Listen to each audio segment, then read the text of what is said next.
श्रम होता है। तुलसीदास जी ने कवितावाली में लिखा,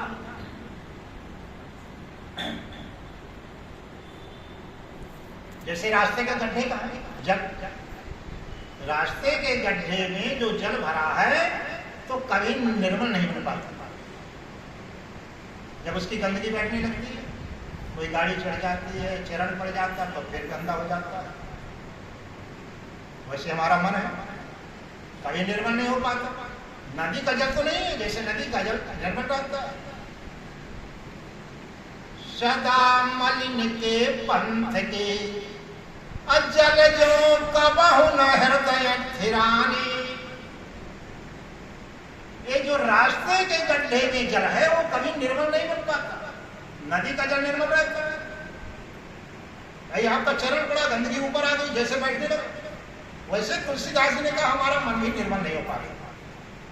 नदी के जल जैसा नहीं है, जब उसकी गंदगी बैठने लगती, कोई ऐसा आदमी आता कि दिमाग खराब करके चला जाता, फिर मन चेत हो जाता है। सदा मलिन के पंथ के अजल जो कबहु न हृदय थिरानी। अचंचल चरण लोभ लग लोलुप द्वार द्वार जग भागी।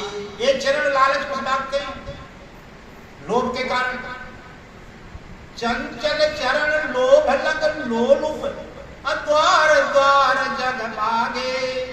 राम सिया श्रमन चलत त्यों अभय न श्रमित अभागे। वो चरण अभागे हैं जो तीर्थ यात्रा में जाते हैं और थकते नहीं। चरण को भी थकना चाहिए ना, श्रम होना चाहिए। मनशत्रुओं का पैदल यात्रा कर रहे हैं। चंचल चरण लोभ लग लोलुप द्वार द्वार जग भागे। राम सिया श्रमन चलत त्यों अभय न श्रमित अभागे। चरण को भी श्रम पड़ना चाहिए, थकना चाहिए। जो तीर्थ में थकावट आती है ना चरणों के द्वारा, उसमें भगवत कृपा हो। गाड़ी को 1 किलोमीटर तो खड़ी कर दो, कम से कम इतना तो करना चाहिए। चरण के द्वारा यात्रा होना चाहिए। मन शत्रु का पैदल यात्रा करने लगा। तुलसीदास जी जब 128 वर्ष के हुए, समझिए 128 साल के हुए, तो शरीर में तुलसीदास जी की थकावट आ गई। जब उम्र बढ़ेगी स्वाभाविक थकावट आए। तुलसीदास जी के कानों में थोड़ा कम सुनाई देने लगा, कानों में कम सुनाई देने लगा। तो शिष्यों ने कहा कि कोई हम ऐसा वैद्य लेकर आए जो आपकी दवा कर दे। हम चाहते हैं कि आपका सानिध्य हमको अधिक से अधिक प्राप्त हो। तुलसीदास जी ने कहा देखो वैद्य क्या करेगा, दवा देगा।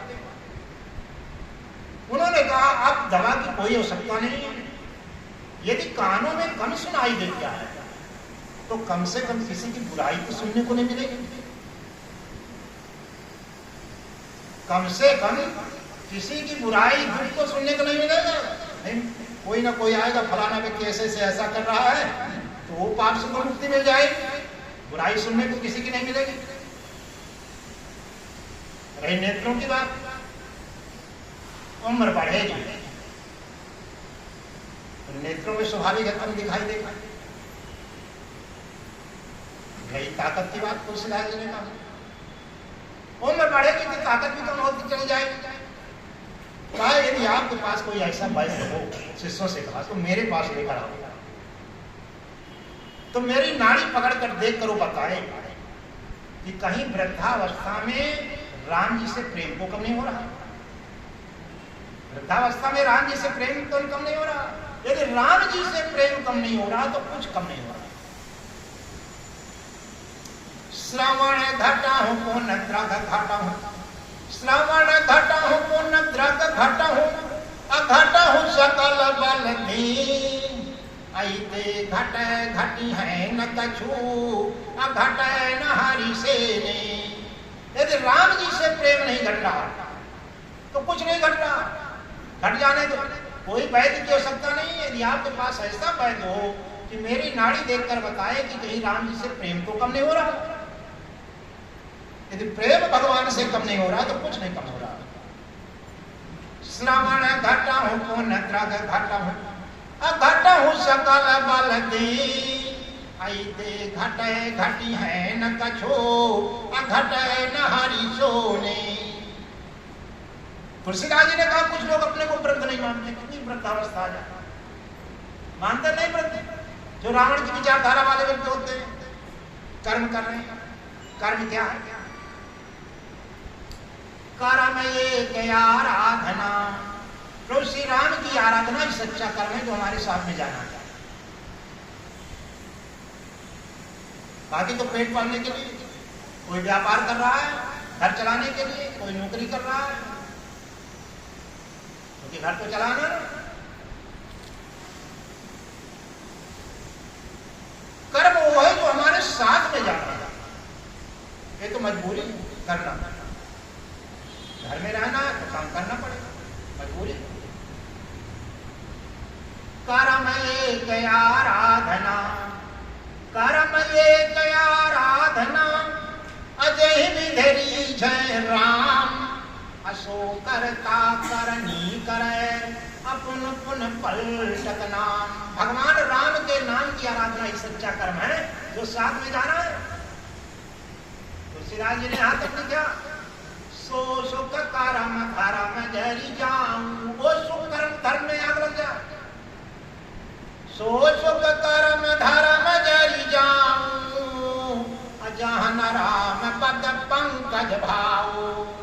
जो भगवान राम के चरणों में प्रेम पूजा पैदा करे वो सुख है, वो कर्म, वो धर्म में आग लग जाए। सो सुख कर्म धर्म जरी जाऊं, अजहन राम पद पंकज भाऊ। जो भगवान राम के चरणों में प्रेम पैदा न करे, अनुराग पैदा न करे, वो सुख कर्म धर्म में आग लगता है। समझेगा प्रसंग?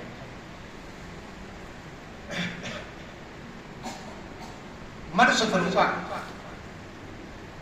पैदल तीर्थ यात्रा कर रहे हैं।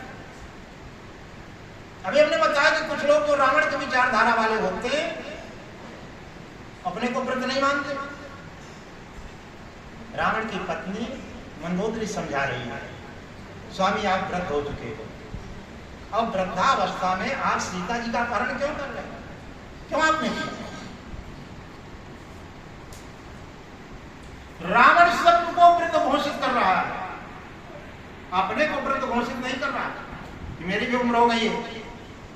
सबको जामवंत मंत्री अति बूढ़ा,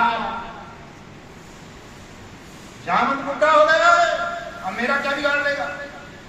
रावण जिसको मारता नहीं था, छोड़ देता था, एक बात करता था, बूढ़ जान सठ छाने और तुमको वृद्ध जानकर छाना। वृद्ध जो किसी काम का नहीं, मरा हुआ, उसकी विचारधारा में समाप्त। रावण की विचारधारा है मन वृद्धावस्था को एक संदेश के रूप में लिया कि जो भगवान ने हमको वृद्धावस्था दिया है तो भजन के लिए दिया है। नहीं भगवान चाहते तो किसी को वृद्ध ना बनाते, 100 साल का जीवन जवानी तक में दे देते, वृद्धावस्था बनाने की क्या जरूरत है। मन वृद्धावस्था को संदेश के रूप में लिए दिया, भगवान ने वृद्धावस्था भगवान के भजन के लिए दिया। चौथे पर राजा को वन में चले जाना चाहिए, सबको नहीं, राजा के लिए बताया गया है जो अपराध हो जाते हैं उनको वन में जाना चाहिए, तभी दूसरे जन्म फिर राजा होगा। जब कुछ बनाएगा तभी तो राजा होगा। रावण कहता है, रावण यहां तक कि ब्रह्मा को भी वृद्ध घोषित कर दिया। रावण ने कहा, एक दिन मन में मेरे विचार आया, मैंने सोचा कि मस्तक पर सबके भाग लिखा जाता है, जन्म के पहले आपका भाग बन चुका है, लिखा जाता है, तो मैं भी देखूं। रावण ने कहा कि मेरे भाग्य में क्या लिखा है। तो रावण ने कहा, मैं अपना सिर काटकर अग्निकुंड में फेंक देता था। तो मैंने बांचा, जरत बिलो क्यों जबहि कपाला, जरत बिलो क्यों जबहि कपाला, अब विधि के लिखे अंक निज भाला। जब मेरा मस्तक जल रहा था तो मैंने ब्रह्मा के लेख को पढ़ा, ब्रह्मा के लेख को पढ़ा। चरत बिलो क्यों जबहि कपाला, अविधि के लिखे अंक निज भाला। नर के कर आपन बध बाजी, अहाँ सो जानो विध गिराय साजी। मेरे भाग्य में मस्तक में लिखा था कि मनुष्य के हाथ से तुम्हारी मृत्यु होगी। तो रावण ने कहा, मैंने कहा कि ब्रह्मा झूठ बोल रहा है, मनुष्य मेरा क्या बिगाड़ सकता है। रावण ने कहा, मुझको बहुत ब्रह्मा के ऊपर हंसी आ गई। नर के कर आपन बध बाजी, हंसो जानु विध गिराय साची। कहा मुझको तकलीफ नहीं हुई, कोई मृत्यु को सुन रहे तो तकलीफ होती है। रावण ने कहा मुझको तकलीफ नहीं हुई, मुझसे उत्साह हुआ कि मनुष्य मेरा क्या बिगाड़ सकता है। सो मन समझो त्रास नहीं मोरे, अलिखा बिरंच जरट मति भोरे। ब्रह्मा बुढ़ा हो गया। रावण ने कहा ब्रह्मा बुढ़ा हो गया, बुढ़े आदमी का दिमाग काम नहीं करता तो हो सकता लिख गया। बुढ़े आदमी का दिमाग काम नहीं करता तो हो सकता लिख गया। कहा मुझको कोई तकलीफ नहीं। सो मन समझ त्रास नहीं मोरे, अलिखा बिरंच जरट मति भोरे। रावण सबको बुढ़ा घोषित कर दिया, अपने को जवान घोषित कर रहा है। उसकी पत्नी कहती है, स्वामी अब वृद्ध हो गए हो, अब वृद्धावस्था में आपने सीता को क्यों ले आए, क्यों अपहरण किया। राम को सौंप दो, सीता को राम को सौंप दो, झगड़ा समाप्त हो जाए। राजा जनक के यहां धनुष रखा, आप भी कुर्सी में बैठे हुए थे, क्यों नहीं धनुष तोड़ दिया। पत्नी कहती धनुष क्यों नहीं तोड़ दिया। जनक सभाय गणित भूपाला, तुम्हें बल अतुल विशाला। उस समय आप में अतुल नहीं बल था, क्योंकि जवान थे। जो जवानी में ताकत मिलती है वो ईश्वर की देन है। बाकी आप सेव संतरा खाओ, कोई वृद्धावस्था में निकल नहीं पड़ेगा। ज्यादा बादाम खा लोगे वो भी परेशानी हो जाएगी। जवानी में ताकत नमक रोटी में आ जाती है, समझिएगा। मंदोदरी कहती उस समय आप जवान थे, देवता राक्षस मनुष्य सबको जीत लिया। जिस समय आप जवान थे तो देवता राक्षस मनुष्य सबको आपने जीत लिया था। जनक सभाय गणित भूपाला, रहो तुम ही बल अतुल विशाला। भंज धनुष जान की अगिवाही, तब संग्राम जितहु किनताही। जब उन्होंने धनुष तोड़कर सीता जी से विवाह किया तो स्वामी आपने मान लो धनुष नहीं तोड़ पाए तो उनको लड़ाई करके ले आते, संग्राम भूमि में राम लक्ष्मण को जीतकर सीता को लेकर आते। चोरी से क्यों आप लाए।